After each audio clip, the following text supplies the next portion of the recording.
This conference will now be recorded. All right, everyone, thank you for coming to tonight's Citizens Participation Committee meeting. I'm going to go ahead and start with a roll call. So currently it looks like we have Steve Clevenger.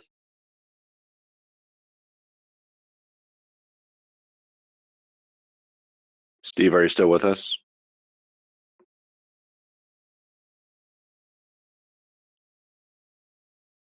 Okay.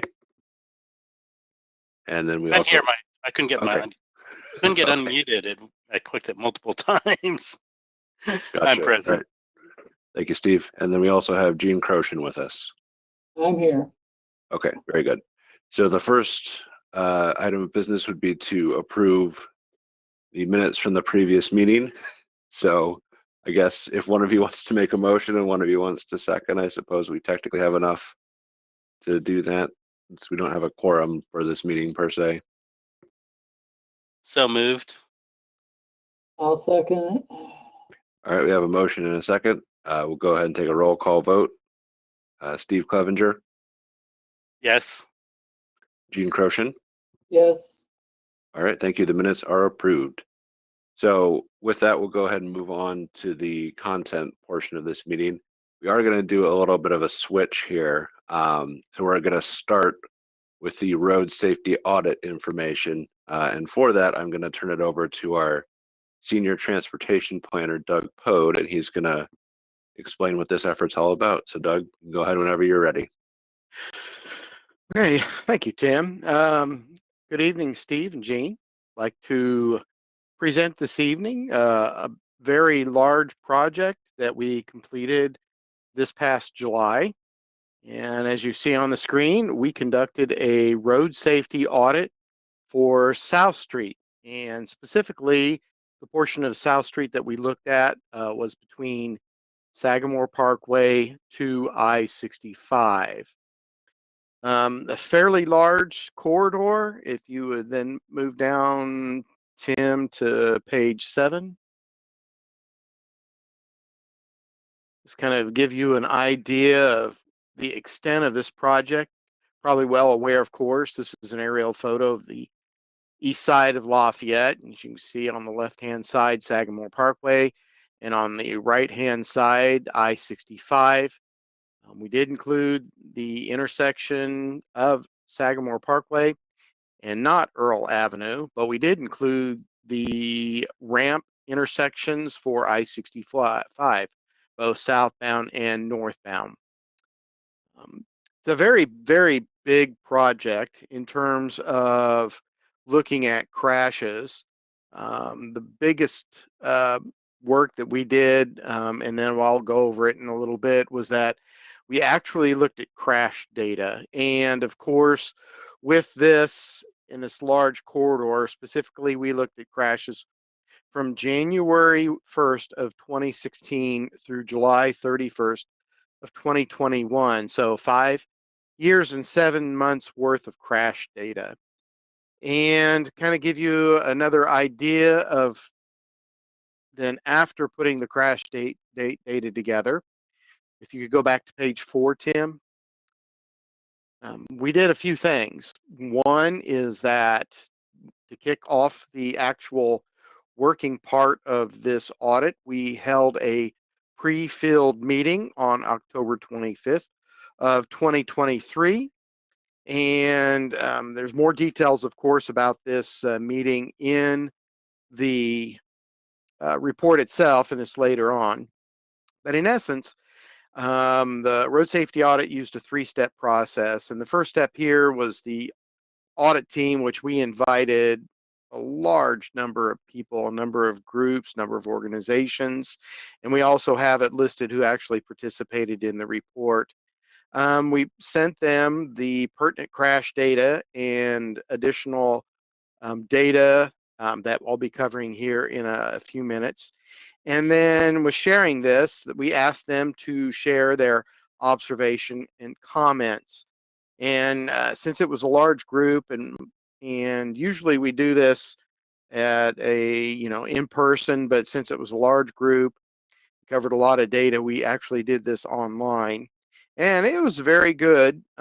We actually used an interesting technique in that we used virtual post-it notes, so individuals could write down their specific observations and comments.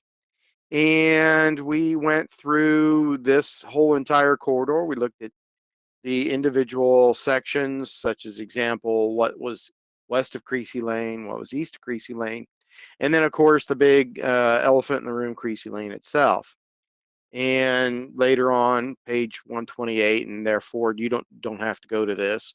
We give you the information. In addition to that, we also have the link if you're curious about that meeting. We did record it, and it is actually available through YouTube. So at some later point in time, if you like to do more reviewing this, you can actually look at it. And then thank you for putting that up, Aria. The next step in this process was actually going out in the field and seeing firsthand what the corridor looked like. What were the issues? What did everybody see? And it was great that we had a large team to actually do this because everybody has a very unique perspective. And we asked them to take plenty of notes, which they did.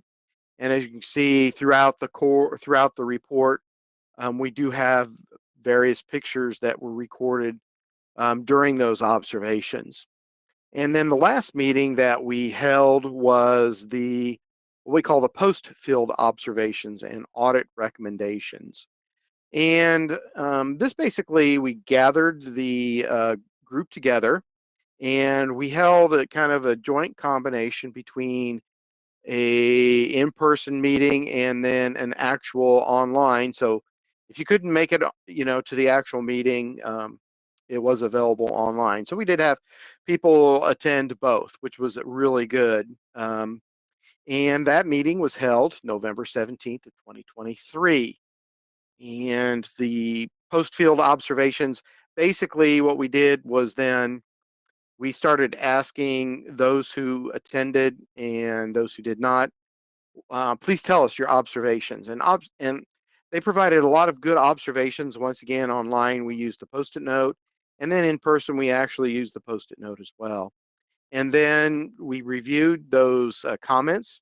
And then the next step that we asked everybody to do was actually develop proposed solutions that could be done to address these observations. Now, normally for a road safety audit, we mostly focus on crashes that occur within the corridor. I mean, that's fairly straightforward, but there were two other interests that we wanted to address and look at. Specifically for this one, the second one is shown here on page 4. Look at multimodal transportation within the corridor, and then also address congestion issues. We've heard this many times through, conversation with various individuals and even personal experience, the amount of congestion, especially on the eastern side of this corridor, and how often it occurs, when it occurs. So we wanted to actually include that as well. So we even made this big project even bigger and target those 3 aspects of it. So kind of give you a little more information. Following, going, if you start on page 8, Tim, we start this information here. We give a little bit of history about Sagamore Parkway, or not Sagamore Parkway, excuse me, South Street. And then we actually specifically call out the speed limits, because that is always a question during these. What are the actual speed limits along the corridor, and then the side streets that do cross? And then we also included the number of signalized intersections, and then that's on page 8 and then on page 9, if you can go to that, and specifically pointed those out. We pointed also out the 3 unsignalized intersections.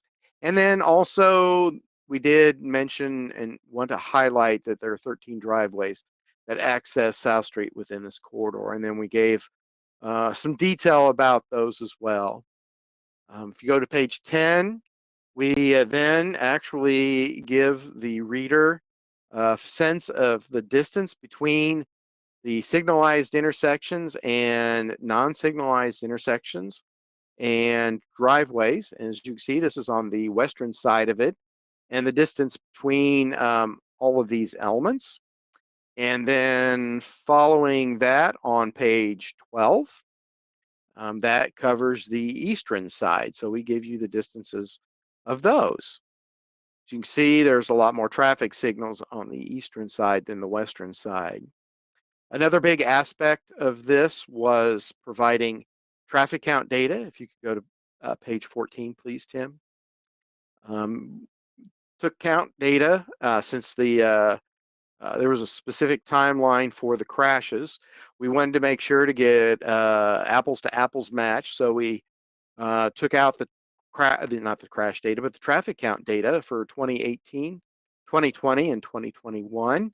And as you can see, we have them color coded so you can definitely know when they were recorded, but then you can also see what the traffic counts were.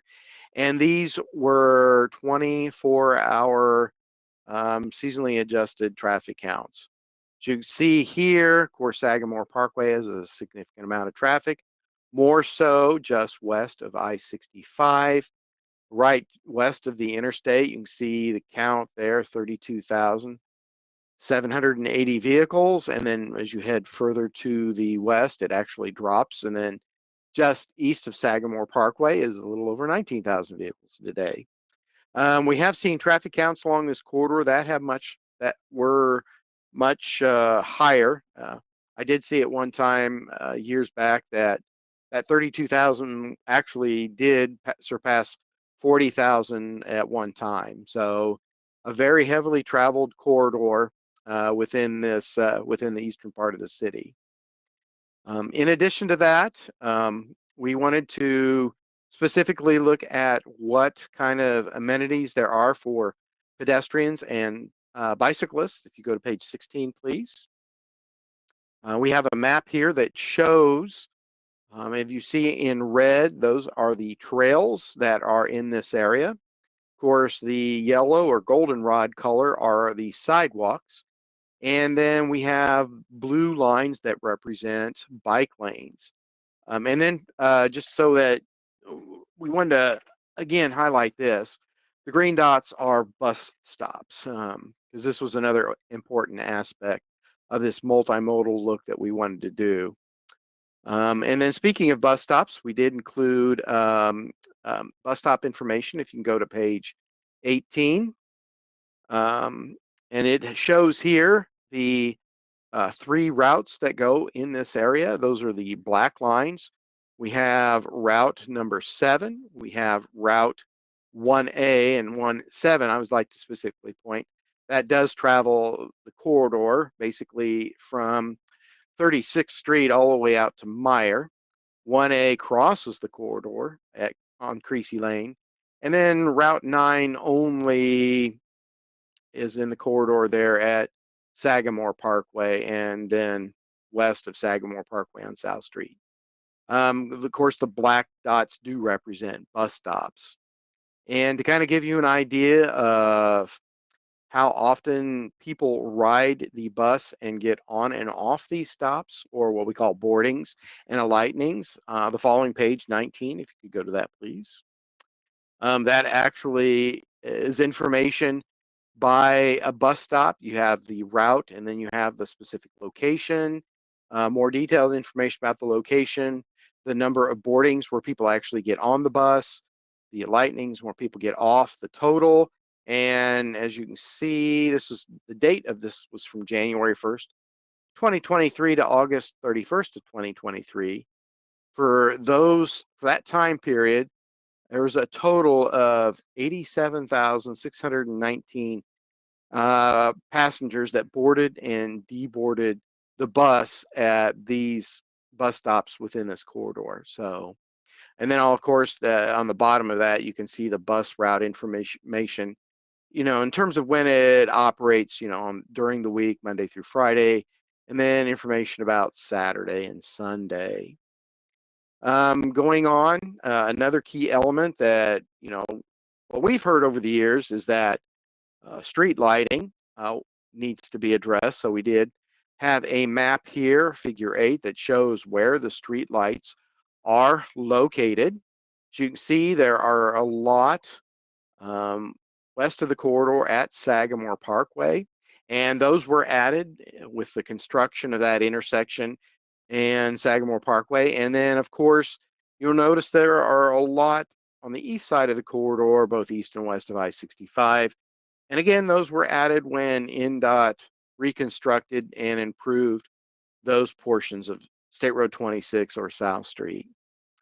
And of course, one thing we can't do or cannot forget is that page 22, since APC does land use planning, we had to include this. As you can see, this is a map showing all of the land uses, or basically zoning. You will see along here a mixture. Most of it, of course, is general business. We do have a bit of highway business, a bit of industry, especially on the west side of the corridor. And then, as you can see, touching the corridor, just a few remnants of residential. But the residential, you can see, is very prevalent, especially north of the corridor. And then this was another interesting thing that we threw in, page 23, if you could go to that. The city engineer for Lafayette wanted to see what a heat map would look like. And this is based on the number of crashes. And as no surprise, you see the bullseye right there in the center on Creasy Lane. So that tells you that that is numero uno in terms of the number of crashes in this corridor. Now, getting into the crash data, we'll start looking into that. If you could go to page 24, kind of give you an overall picture of what's going on in that time period, 5 years and 7 months. There was 1,914 crashes that occurred. It involved 3,521 vehicles, 45 trailers actually. There were 280 injury crashes, and that does not include, of course, the incapacitating and fatality injury crashes. And there were 389 injuries. Now, looking at the more serious ones, let's go look at fatalities. There were 2 fatality crashes, and there were 2 fatalities. So that's also on page 24. And then also the incapacitating injuries. There were 15 crashes and 17 injuries. And believe it or not, there were 5 deer crashes. So that's rather interesting. Mostly, of course, not surprised, they occurred on the eastern portion around the interstate. By month, the number of crashes that occurred, May was the #1 month at 185, and then June followed with 181. Going to page 25, not surprising, the worst day to drive this corridor, or the worst day in terms of number of crashes, is Friday, nearly 20%. The worst time to drive this corridor, or a higher frequency of you may experience a crash, is of course from 3 to 4 in the afternoon, or from 5 to 6. It kind of interesting. There were 1,485 crashes that did occur during the daylight. And if you look just one under, there were 314 that occurred when it was dark and lighted, and another 39 when it occurred dark and it was not lighted. So that's a kind of a somewhat high number. Of course, overall, the large number of crashes occurred when it was dry. There were roughly 28% that occurred when the road was wet. And then, of course, the big, crashes by atmospheric condition, nearly 60% occurred when it was clear. Going to the next page, this is a really interesting tell about what is going on. The #1 primary factor for crashes, basically following too close. So if you drive this corridor, or you might want to consider leaving more distance between you and the person up front. You can see a third of the crashes occurred. They were following too closely. And the number 2, unsafe speed. Yes, Aria, yes, please stay off your phone. Looking at the type of crash, basically the number 1, 2/3 pretty much rear end crashes, and then 11% or 11.4 exactly right angle. And then following that, we took a little deeper dive in terms of the 2 crashes that occurred with the fatality. So you can have an idea of actually what happened. We also looked more specifically at the crashes that involved pedestrians, that have involved bicyclists and incapacitating injuries. So you could actually look at those. I won't go into much detail on those, but we do have that information there. Um, because again, we wanted to look at multimodal aspect. The next table on table 29 is really interesting. And this basically breaks down looking at location. And the number 1 location that had the greatest number of crashes is at the I-65 southbound ramps. Specifically, there were 130 of those, and that is when the cars were coming off the interstate heading southbound and they wanted to turn right. Just overwhelmingly the number that, and they, of course, rear end crashes. So there were injuries in those crashes, 14 crashes with 18 injuries. And then, of course, if you continue down looking at it, Creasy Lane, number of crashes, 97. And this is just a one crash type. Eastbound direction in terms of travel, west of the intersection, and rear end crashes. Farrington Drive, okay, surprising, Farrington Avenue. If you're traveling eastbound west of the intersection, again, rear end crashes, over 91 crashes. So you can go down and see the individual list and the rank, and then of course the specific, what the direction of the vehicle was, where the vehicles were. So, and then we also have the injury information, number of injuries, incapacitating injuries. And interestingly, if you look at all of these, the top, these crash locations, yes, there were 4 had incapacitating injuries, but none of these involved any fatalities. So it's just an interesting footnote there. So the really the biggest chunk and the part that really takes up a lot of this report is a specific in-depth look at the individual intersections. If you go to page 31, and we'll kind of walk you through this and highlight this one, and then basically just shows you the what we put together for each one. So for each intersection here, we have a summary of the approaches for the intersection. Specifically, here we have South Street, the west side, east side of the intersection. In terms of entering the intersection, the number of lanes and how many, whether it be through lanes, left turn lanes, right turn lanes. We looked at the signal heads, how many and what type. And then we also looked at exiting the number of lanes. We looked at, again, this is really interesting because some of this was urban cross section, but a lot of it is mostly a rural cross section. So there's a lot of shoulders along this corridor. We also put in or denoted whether trails on both sides or on one side, pedestrian crosswalks, push buttons, or countdowns heads. We also mentioned street lights, and then median treatment. What was the median treatment?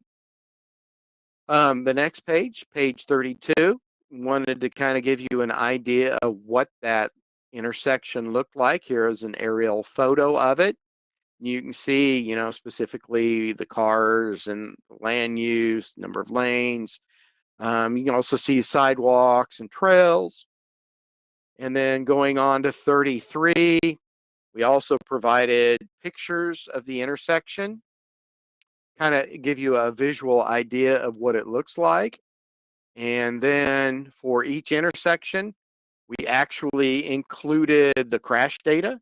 So as before we covered actually the individual data, we then included all of the crash data. You can find that on page, the first page, and then on the second page. For this one, it would be 35. And these 2 pages basically same format for all the intersections. One thing I'd like to point out is that NDOT has a really nifty software that was developed by Purdue University. And basically at the bottom right-hand corner, the last 2 lines, index of crash frequency and index of cost crashes. This is a really good indication of crashes in terms of what we should look at. So if you see it highlighted in orange, and especially the number bold, that means it's an intersection that we really need to look at. And then we do have in here later on, if the box is red and the number is a bold yellow, that's pretty serious.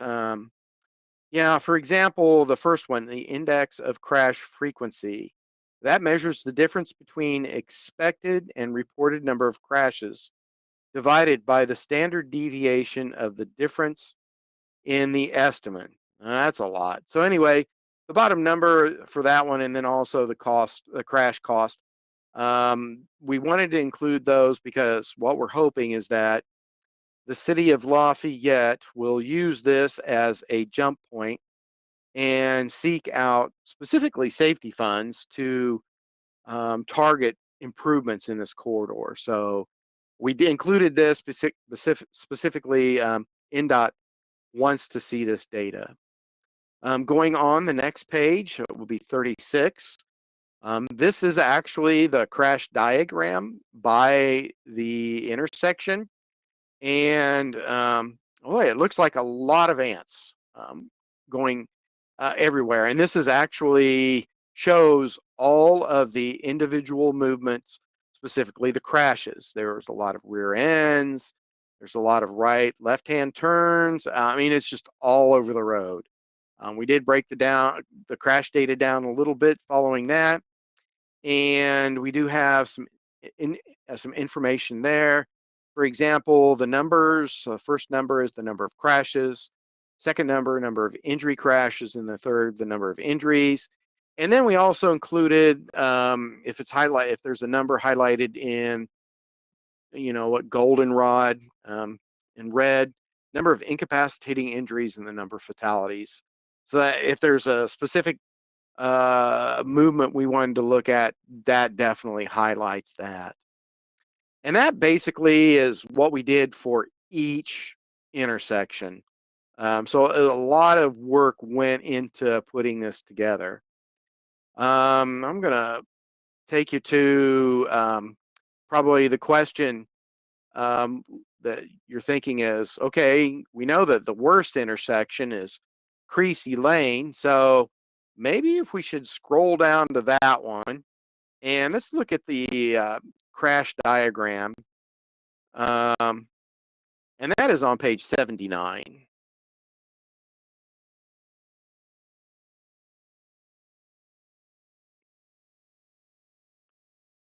There we go. Thank you, Tim. Again, there are a lot of crashes at this intersection.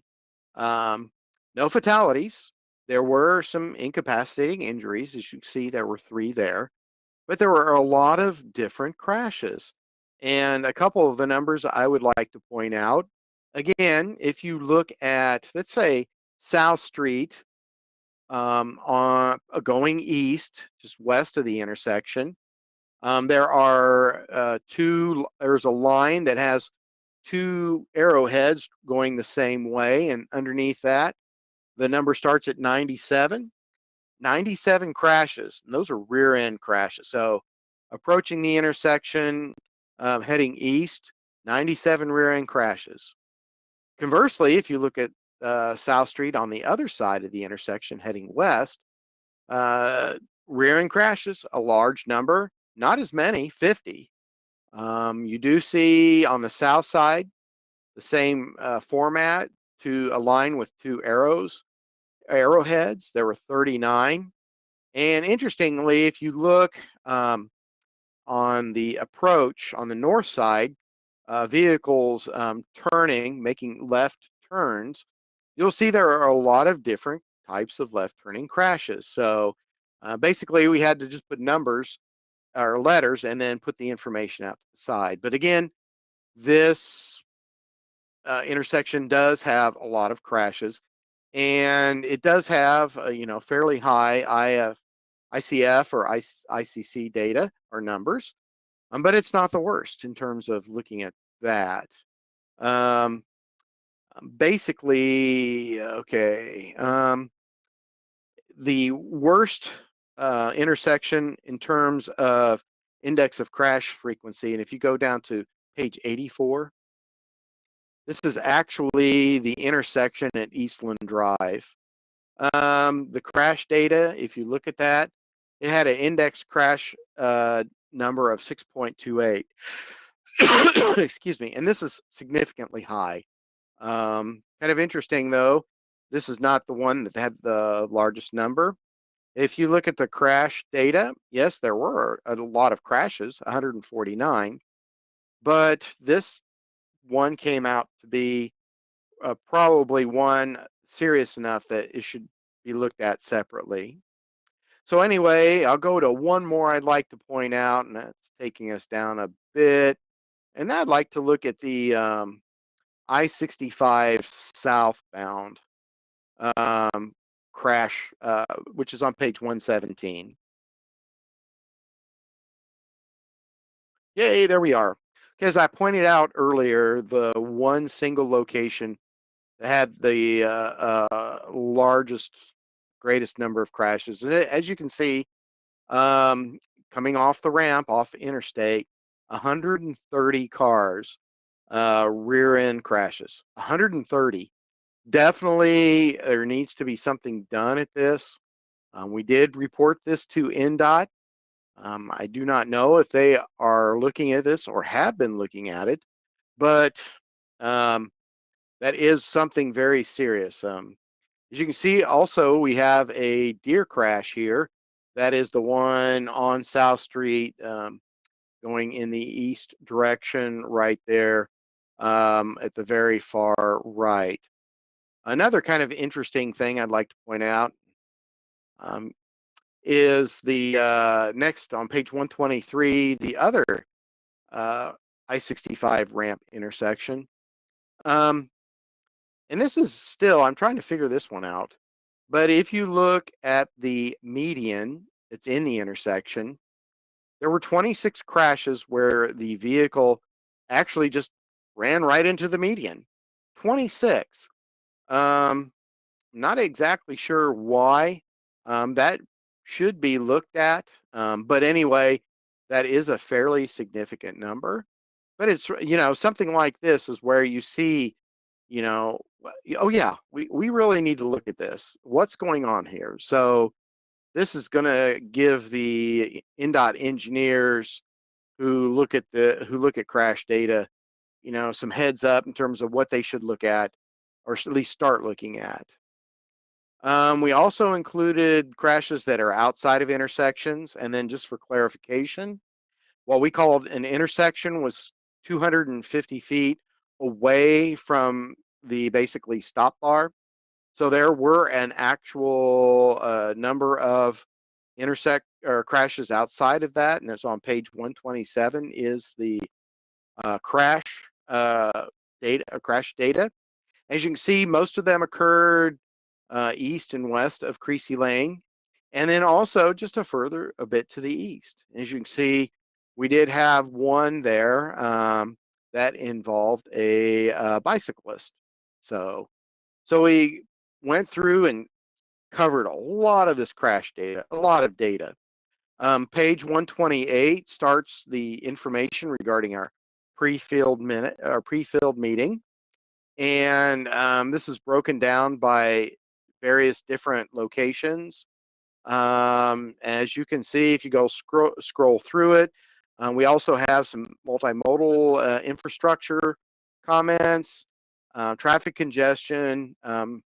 So your time, leisure, you can read through this. Something that when we were looking at this, especially that came out of the field visit, was the striking number of barrier or attenuator crashes. You may have noticed this while driving on South Street, is that the accordion style with the end cap bright yellow, um, a lot of those were just mangled, deformed, destroyed. Um, there you go. Thank you, Tim. There's a picture of it. And that's just one of them. But there were a lot.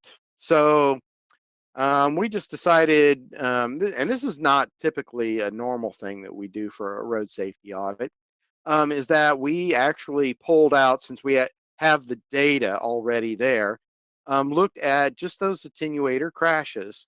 And we have the information that starts on page 135, time of day, lighting condition, atmospheric condition, road surface condition. And the summary of it is on page 137. I'll wait here till Tim catches up. You can go to 137, please. So some interesting things popped up here. On the summary table, the number of crashes that occurred at dark. Of the 46, there were 38. 83% occurred when it was dark. That's interesting. Going down in terms of whether it was clear out, cloudy, whether it was raining, or there was fog and smoke, 23, or half of the crashes, occurred when it was raining. And then if you look at the surface condition, dry, wet, slow, and slush, 54.3% occurred when the surface was wet. So there's definitely a trend here, that basically the first thing that would tell me as a really quick project that we could do to help address these crashes is that if we installed street lights at these intersections, I just am curious on how those ones that occurred at dark, if that would just drop off considerably. I suspect that it would. That's just my observation and opinion. But that's something simple, a simple project that could be done that could have a significant impact immediately. And then, of course, the big part of the audit and the meat and bones of why we do this starts on page 138, the post-field observations and audit recommendation. And there again, we do have the link there for the actual meeting. So if you'd like to listen to it, it is available. And we broke this out by components, locations, and whatnot, so that when city officials, city engineers, or city staff, or even NDOT want to look at various specific pieces or locations, they can look at what the observations are from the team, and then what we thought would be good recommended or proposed solutions. For example, the first one right off the bat, street lighting, insufficient lighting throughout the corridor, no lighting at various locations along South Street. Install street lighting throughout the corridor, especially at all the intersections and major driveways. Install LED street lighting. Pretty simple, pretty straightforward. Excuse me. Then we go on, we have signage, pavement markings. Believe it or not, it has been quite a while since the street was relinquished to the city of Lafayette, but yet old State Road 26 signs are still out there. So that definitely needs to be addressed. But we have information there about signage and pavement markings. We also specifically look at traffic signals. We looked at left and right turns. We looked at barriers and medians, frontage roads, travel speeds, access management, shoulders and lanes. Yes, the railroad crossing, pedestrian and bicycle modes, transit mode, and then focus, of course, yes, Creasy Lane. What that's one specific. And then we even have an interesting, this came up, was a reduced conflict intersection. Not has There has not been much information coming out about those, but we did include a picture of that to what it looks like. It's a very interesting design. Not sure if it'll work here or not, but we offered this as a proposed solution. And then, of course, following up, basically, observations, overall corridor, what could be done. So, yeah, I did take a lot of time covering all this, a lot of data, a lot of work went into this. So, it is available on the APC website if you'd like to look at this at a later time. But this is a project that we're very excited about, especially getting done, and showing, where specifically at in this corridor are there issues and highlighting those. So thank you for the time. Just wanted to ask, are there any comments or questions that I can answer or take at this time?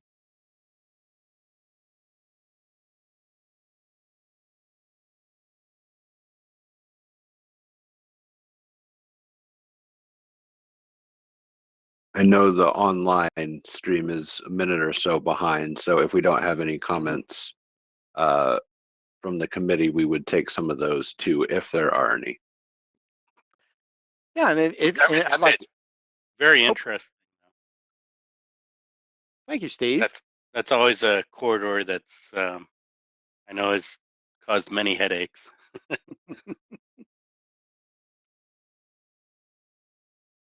It's very interesting and a lot of data, useful data. I hope somebody uses it after you put all this effort into it. Any So, is there a reason why you didn't go from Earl instead of Sagamore? When we were discussing this project with the city engineer, Jeremy, at that time, we just wanted to focus basically on, Sagamore Parkway and then everything to the east. In retrospect, it may have been a good intersection to include, but then again, on the other side, frontage road, should we have included that as well?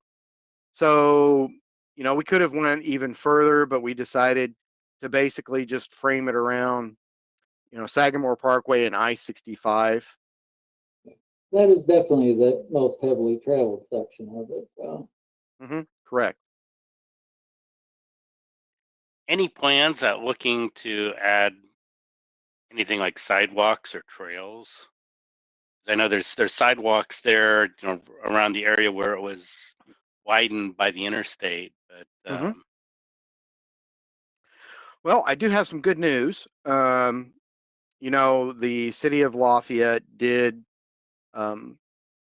improve South Street east, well, both east and west of Sagamore Parkway when they reconstructed that phase of Sagamore Parkway. The city actually is moving forward right now and doing the next step and improving the next section of South Street.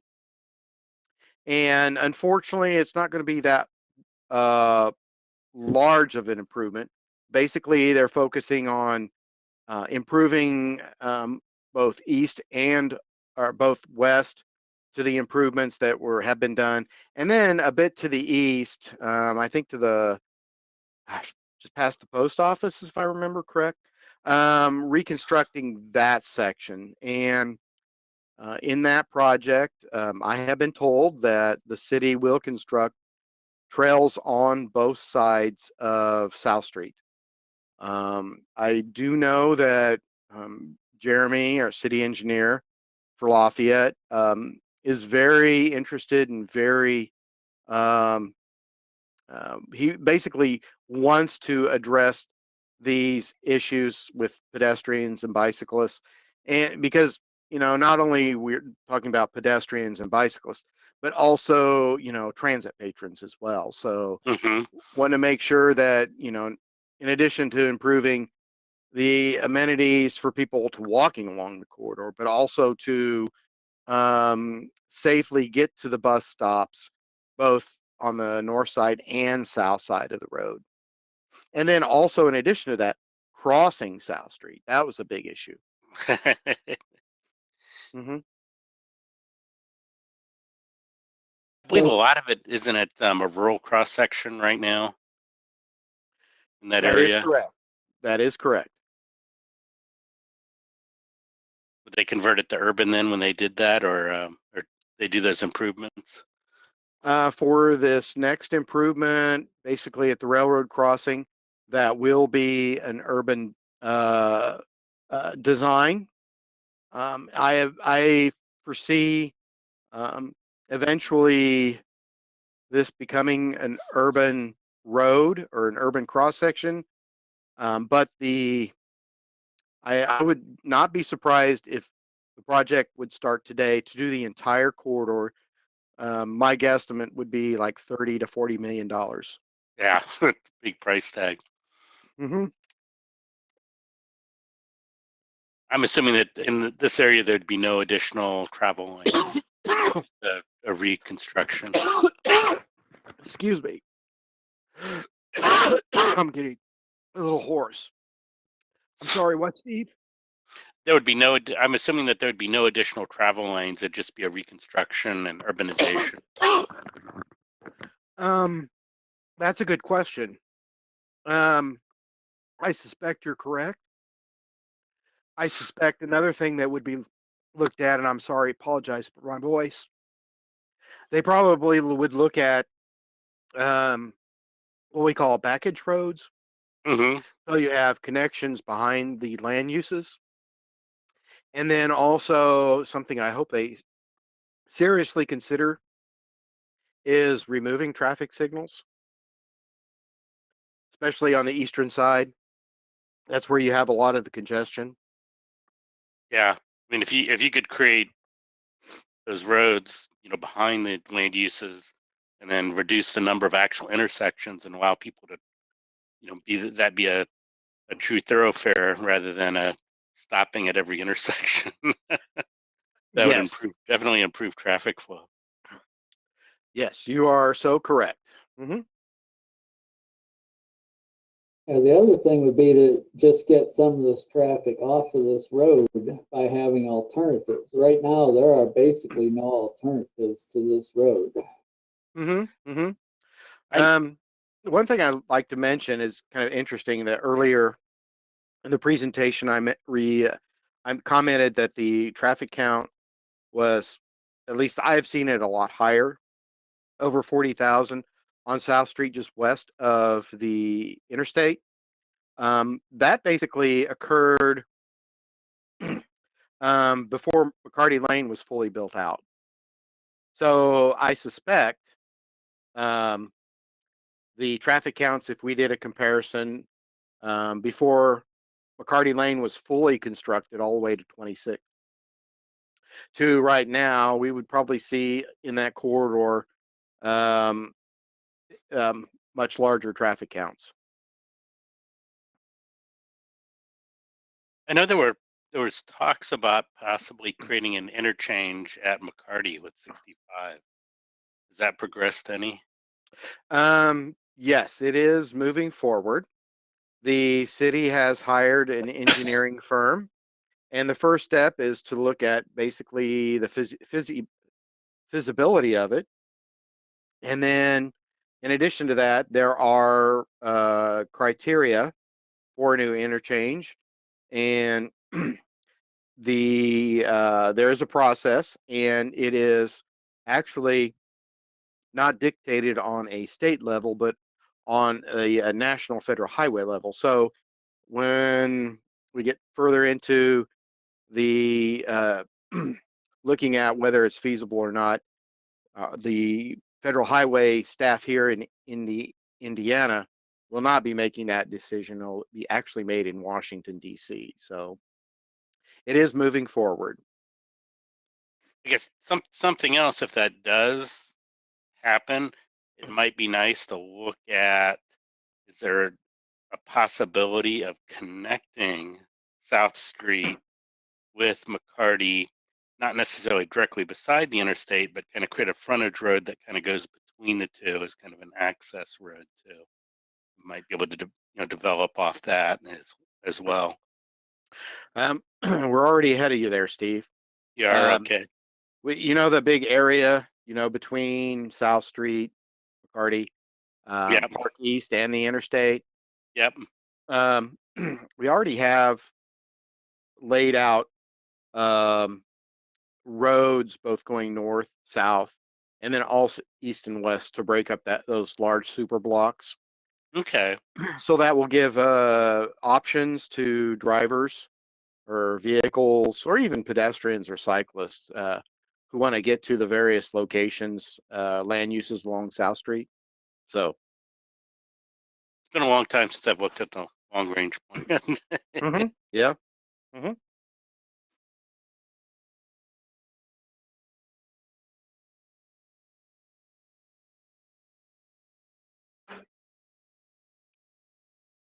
Yeah, Aria would like to point it out, Park East Boulevard. Actually all the way through, right? Yes, the city of Lafayette is now constructing that last piece.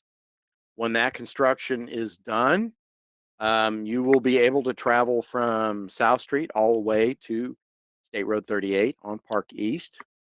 I'd like to mention a couple interesting things that will occur. Of course, by St. E, there is St. Francis Boulevard, I believe is the name, that will be connected to Park East. And the intersection's not going to be a regular intersection. It's going to be a roundabout. But the biggest big change, if you're used to traveling Park East Boulevard, or not Park East, McCarty Lane, and right now there's a signalized intersection at Park East, that is going to be converted over to a roundabout. Okay. So you heard it here first. Thank you.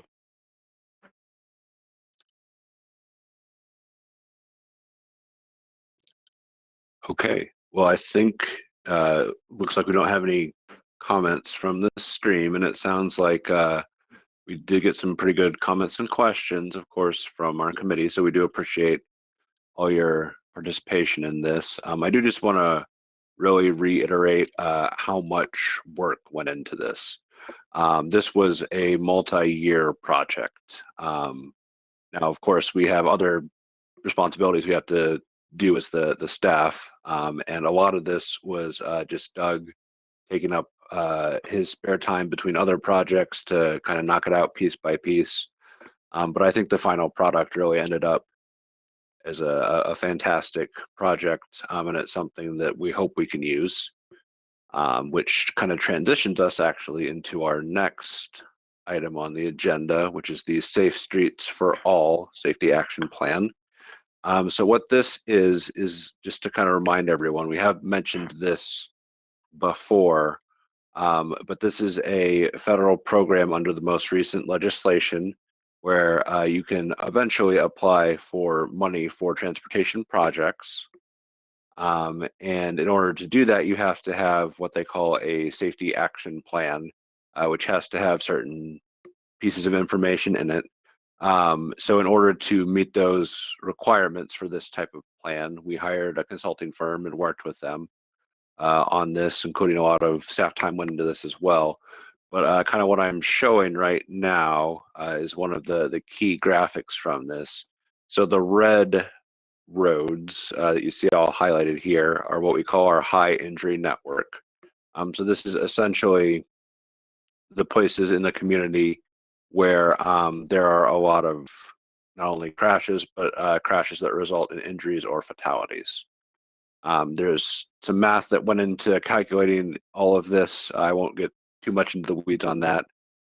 But the other kind of important thing with that is this purple striped census tracts, which are what we call disadvantaged census tracts, which are census tracts with a high percentage of people with lower incomes.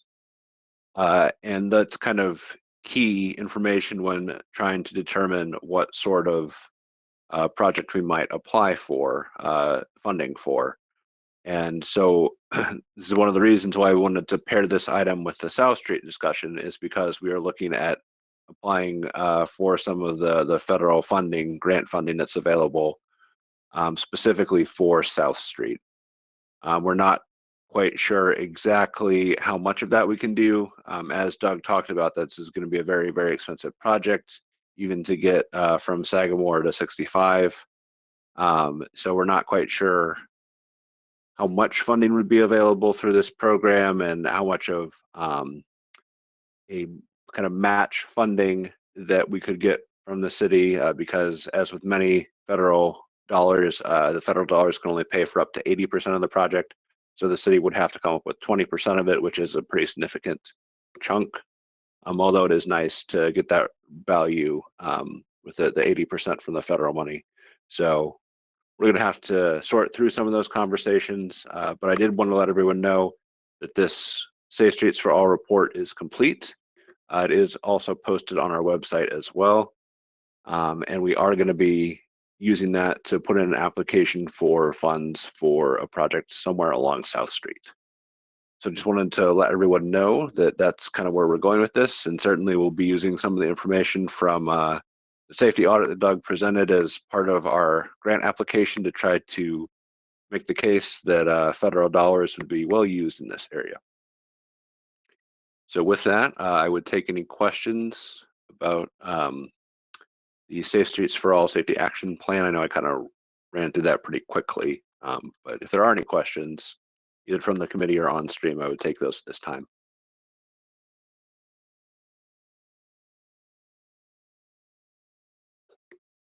Where on the website is this? You know, under what? Yes, it's under the crashes tab. So I'm gonna try to see if I can go back. Yeah, okay, here we go. It's small So on the this is- screen, so I wanted to try and pull it up. So Yeah. So Aria has posted that in the chat, the APC transportation crashes. So that's on the sidebar there. And then that takes you to this, which also is, yeah, okay. That's also just, again, for the stream where we have the safety audit report that Doug was going through earlier. So they're, both of these items are under the same tab.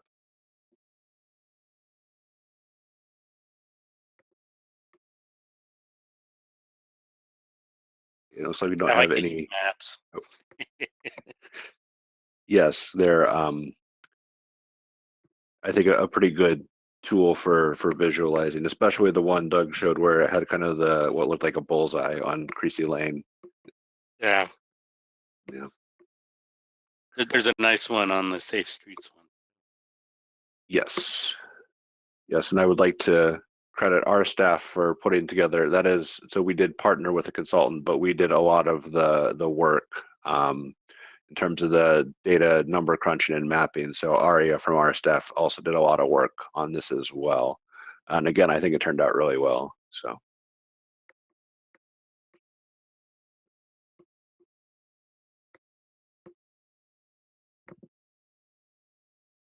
All right, well, looks like we don't have any information from the streams. So we will have a public comment section, which we do have to wait a minute for.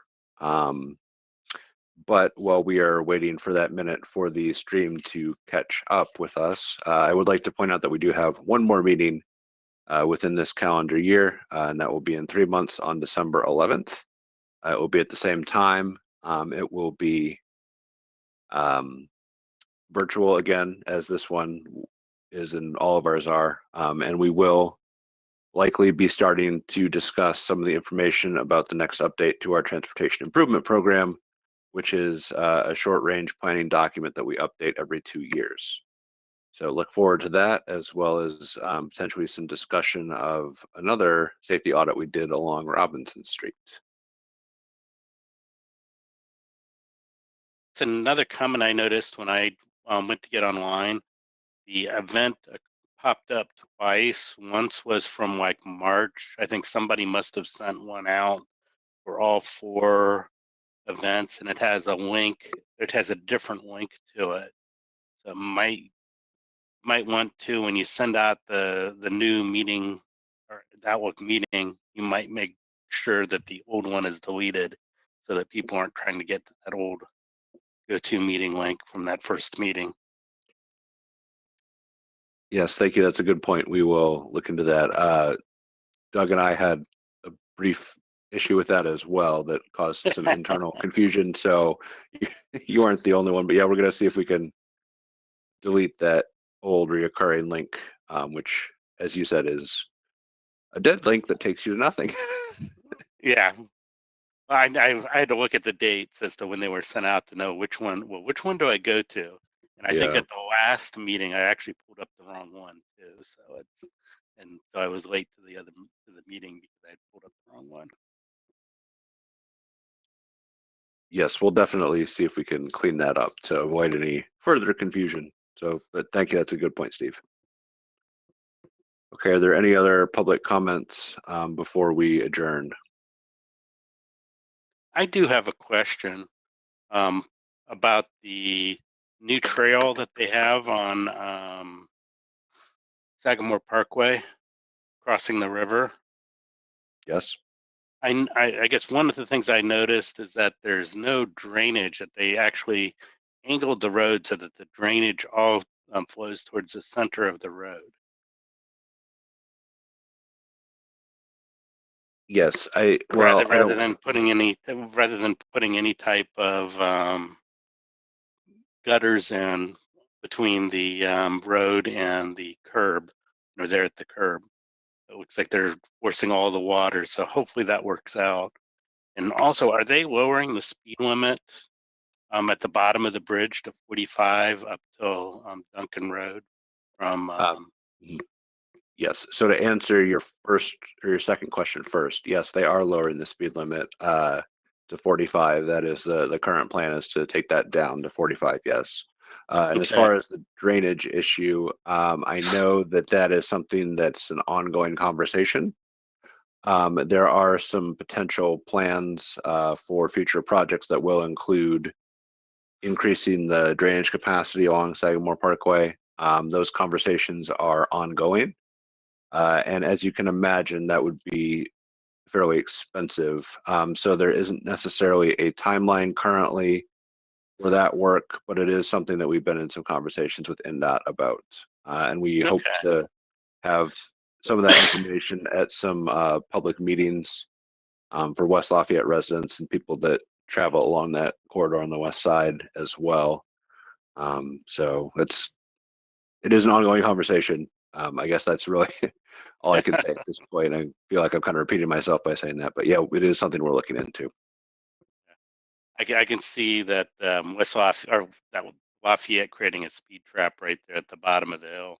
If you're going 55 down to the bottom of the hill, or people are going to go fast, at least to the bottom of the hill, and then you've got to slow down. I understand the safety reasons why you're doing that, but it seems I was kind of surprised that they did the design where the path is so close and at the same level as the road itself, without any type of barrier between the road and besides the curb and the actual path.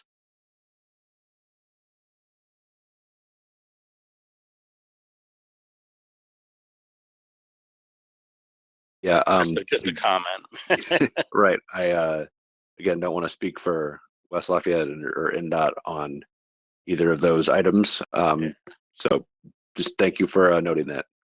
Yeah.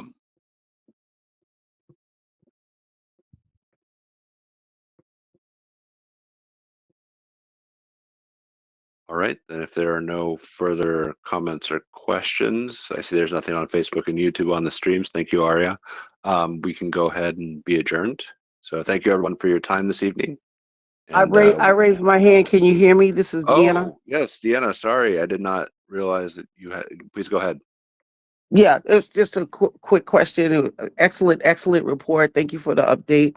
I could actually like see the intersections when you were referring to, and it was really thorough job. So that's my comment. But my question is there any preliminary or any plans for data of transportation in and around the airport? I know that there should be increased activity because I understand there's commercial flights going in and out of West Lafayette. So wanted to know if there was any transportation updates or any additional considerations now that there's activity in and around the airport to Chicago. Yes, we do try to take traffic counts pretty regularly, and I think we would want to look at that area within the next couple years to kind of see how Mm-hmm. it's changed in terms of Mm-hmm. traffic. Certainly, you know, as they're kind of ramping up, right? It takes there's a little bit of lag time before you know people kind of change their travel patterns. But yeah, I Mm-hmm. think that would be something we would be interested in looking at and seeing if any changes might be needed, and we Mm-hmm. would work with Purdue potentially on something. That may be something that's included as part of our next metropolitan transportation plan, which Yeah. we would be rolling out in 2027. Okay. Yeah, that's something I would suggest. You put on the list of of what would be the demands. For the Lafayette area. I think the assumption is that it would be mostly um, on campus, but who knows? So I would love to see that data down the line within the next, year or so. So thank you for including my suggestion. Yes, that's a very good suggestion. I did want to note, just in case people didn't see this in the chat, Aria did point out that NDOT also takes a few counts near that airport area as well. So that is another potential source of data in addition to what we do locally. Awesome. Thank you so much. Fantastic. All right. See you in December. Okay, thank you, everyone. We can go ahead and be adjourned, and we will, as Deanna said, see everyone in December.